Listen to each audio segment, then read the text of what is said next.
পটল পোস্তের জন্য নিয়েছি হাফ কেজি পটল। এইভাবে খোসা ছাড়িয়ে পটলগুলোকে কেটে নেব। খোসা কিন্তু পুরোটা ছাড়াবো না, ওদিকে ঠিক এইভাবে একটু কেটে নেব। সর্ষের তেলে সমস্ত পটলগুলোকে নুন হলুদ দিয়ে ভেজে নেব। পোস্ততে যারা হলুদ দিতে পছন্দ করেন না তারা দেবেন না। পটল যতক্ষণে ভাজা হচ্ছে নিয়ে নিলাম 4 চামচ পোস্ত আর 2 চামচ সাদা তিল।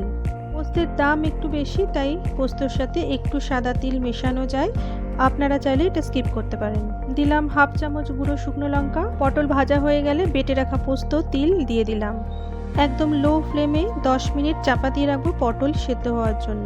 10 মিনিট পর পটল সেদ্ধ হয়ে গেছে, কিন্তু পোস্তের কিছুটা জল এখনো আছে।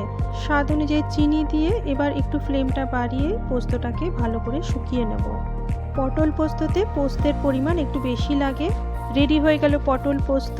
ভিডিও ভালো লাগলে অবশ্যই আমার চ্যানেলকে সাবস্ক্রাইব করতে ভুলবেন না। ধন্যবাদ।